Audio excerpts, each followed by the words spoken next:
Oh, hi there. This is Kit from the Tualatin Public Library, and I'm trying to decide which was my good side.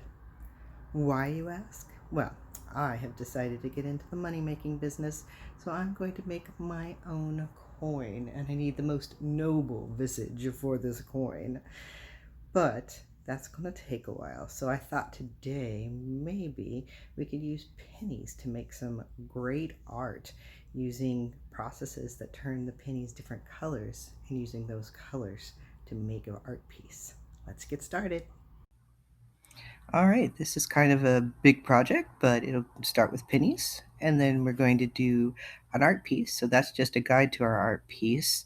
We're going to use three different colors of pennies depending on the reactions that we're using them for. And we're going to glue them to a canvas with a glue gun and the canvas, but that'll be later.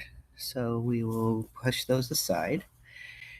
And we're going to talk about how we can change the colors of these pennies. And one way is with vinegar and salt. And you'll need also a bowl and preferably a medicine dropper, though you could probably use a spoon just to optimize how much green you get.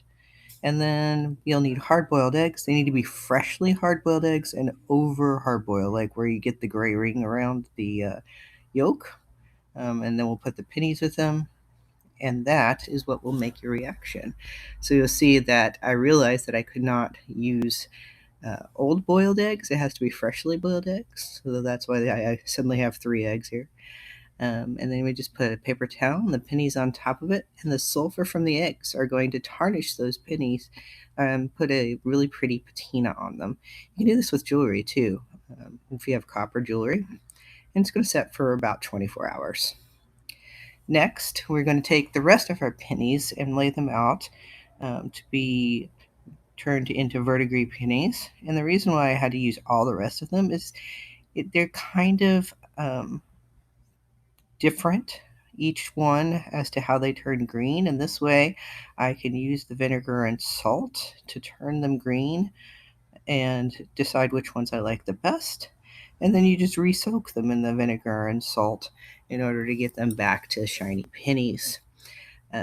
This process is very similar to, say, like the thing we would study in school about copper, like the Statue of Liberty. If it's put in the presence of acid and salt, then it will start to break down the copper and turn it to green.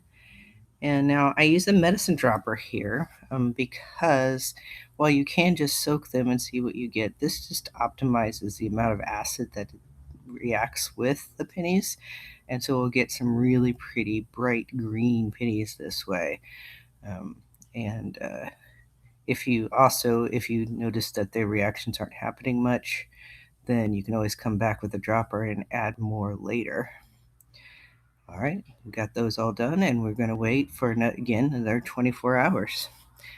And then we keep the extra vinegar later for the soaking. And here we have it. As you can see, they're rather uneven as to which ones turn out green. And so I'm just going to pull out the ones that I think have the best contrast to the regular pennies to use for my art piece. And once we got those all set aside, we'll take any of the remaining ones and we just throw them right back into there and let them soak for a little while. And then we'll scrub and rinse some of them because some of them will have been tarnished badly. Now, when we open up 24 hours later, there are our pennies that have had the patina added to them. The sulfur from the eggs causes them to have a patina. It's super interesting. So we have our shiny, our green, and our patinaed pennies. And so now it's time to start our art. Now I just did a little corner there to measure out kind of so we can center a little bit our art piece here.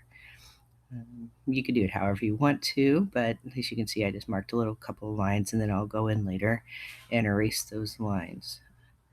Then we just put pennies in a row.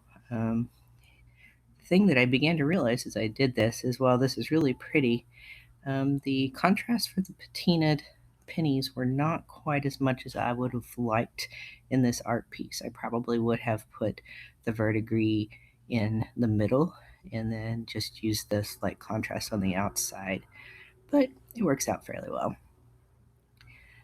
Now, the process takes quite a bit, and there will be quite a bit of glue used. However, it really is a pretty cool effect when you are completely done. Now, this may not have been the best time to do this since there's a chain shortage. I did have a problem finding some pennies. Um, but once this lovely time is over, then perhaps we'll get back to where pennies are more readily available and you can do this a little bit more. I will note that the pennies are fairly heavy. So when you hang this, you make sure that it's super hung into the wall with wall hooks and that sort of thing because it can fall. Mine did after I hung it up to show it to you.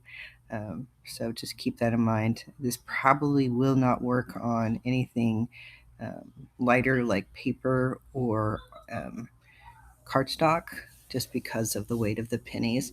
So really take that moment and invest in just a canvas. They're not that expensive. You can even get the ones that are not the stretched canvas for a couple bucks at like Michael's or Joann's.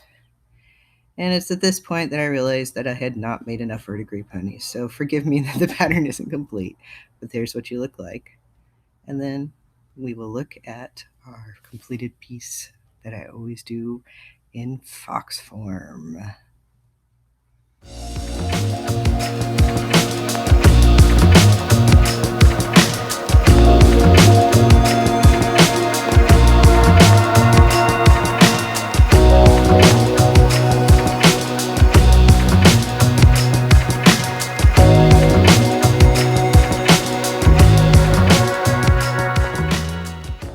After that beautiful project, I have some bad news.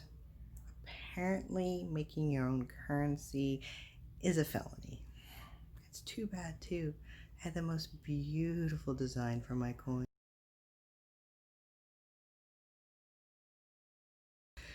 Oh well, at least I can say that was me being the change I want to see in the world.